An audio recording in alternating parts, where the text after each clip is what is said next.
Hey all, Crazy Monaco here, coming at you from my part of PA. Well, today I'd like to talk about, I was out swimming today with kids, so I'm a little bit red. But today, while I was swimming, I thought, I'll do a video on some disturbing things that you might not think you'd find in the water in Pennsylvania. But folks, if the big book of everything is right, there's some pretty weird things out there. Well, first thing I'd like to say is the first thing I'm going to talk about that came from the book is called the iguan, and it's normally found in the Monongahela. The Native Americans used to discuss how this um, large amphibian thing used to use its tail to whip at the local deer when the deer came to drink, and then they knock the deer in the water and then they eat it. So these things could be really huge. They could be up to 10 to 25 feet long. Um, and even the early colonists even would write back to the old country in Europe and discuss these big, huge things that they found along the Monongahela when they're fishing and whatnot. Um, for the most part, it's probably just catfish. Catfish can grow to be really big, over 100 pounds. If anybody watches History Channel and Lake Monsters or whatever else, catfish can be quite big. But they found colonists and everybody was saying that this happened for a long time now. Um, Anywhere between the waterways of Allegheny, Monongahela, and Ohio River ways. That's where they say they find a huge amount of catfish, and they're huge. So if you guys like to go swimming or fishing or whatever else in those rivers, just make sure you don't get swallowed up by catfish. Yeah, so that's what I'm pretty much. The onga, I think, is pretty. I'm pretty sure it's just huge giant catfish because, like I said, they can get really big. But they used to take deer down, just with one swallow. So imagine what it could do to a small child. So just watch the water. Um, The next one I'd like to say, I never knew about this. I mean, I knew about some of the Great Lakes and Loch Ness Monster and all that, but I guess apparently Pennsylvania has its own take on the situation. In Lake Erie, they have a monster and they named her South Bay Bessie.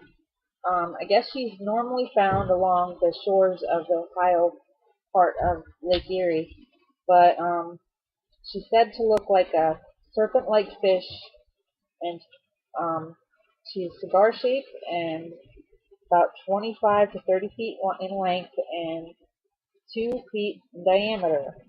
And the creature is supposed to be a dark colored. My take on that is Lake Erie, the water's pretty gross. I mean, nowadays I think they're trying to clean it up and everything, but for the most part, you find anything along them riverways, I'm sure, and rivers and lakes or whatever. The sad part about it is, yes, industry and everything, trying to ruin a lot of our waterways in this area. But we're getting on the right footing now, I think. Um, but I'm going to say this South Bay Bessie, the 1950s, before they started working on the lakes dam system, there was a lot of lake sturgeon. I don't know if anybody knows about this. Sturgeons, they're really big fish. Um, they can get to be really big and weigh a lot, and they look prehistoric like, you know what I mean? And they have humps and everything. Well, that's what everybody's saying.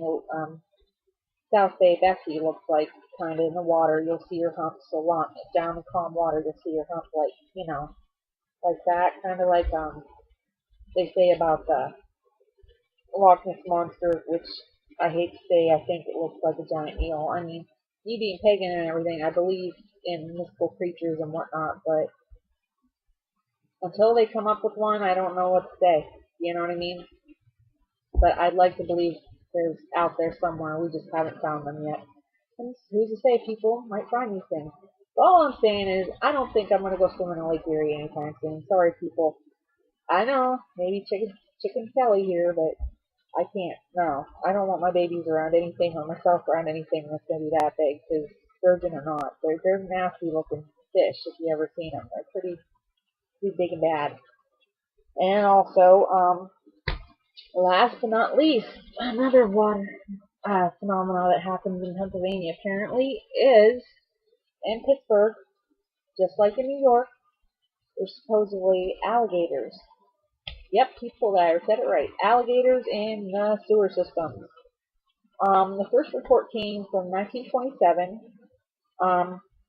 in Pittsburgh sewers.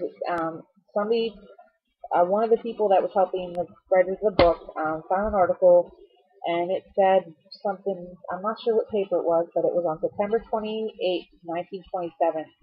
It says a worker wrestled a yard-long alligator below Royal Street on the north side of town.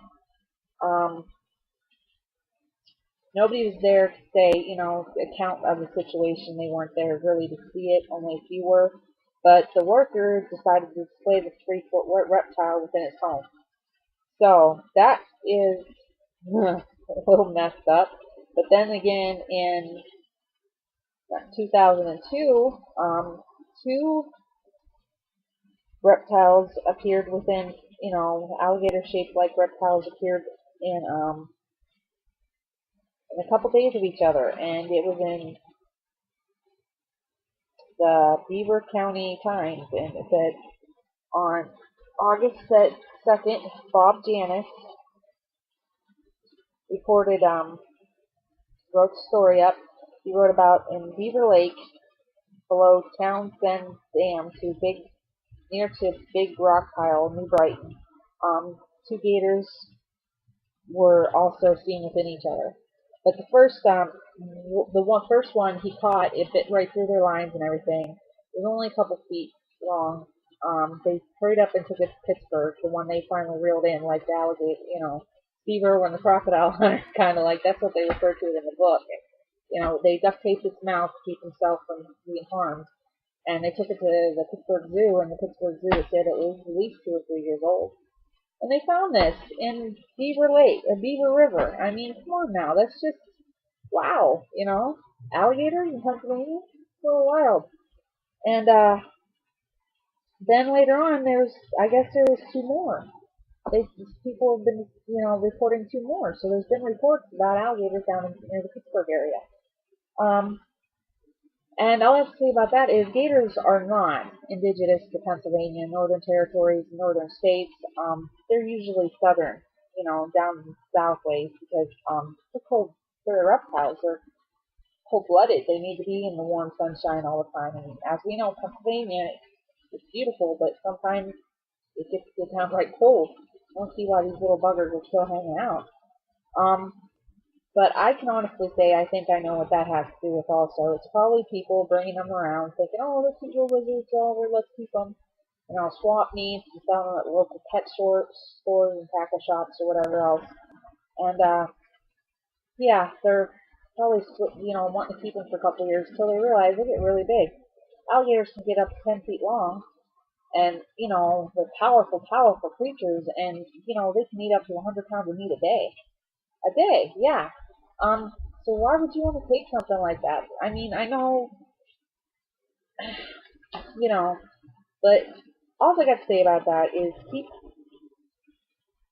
keep wildlife where wildlife belongs. Okay, poaching and illegal trading of animals and whatnot, you just shouldn't do it. I mean, especially if the creature is not capable of living in an environment that you're going to put it into. I mean, Pennsylvania, it's, we're up here, we can have bear, deer, even some wild big cats, have been known to roam the state back in the, prehistoric days or whatnot. But I don't see us being able, be in a tropical area where, we can have such extravagant reptiles in the area.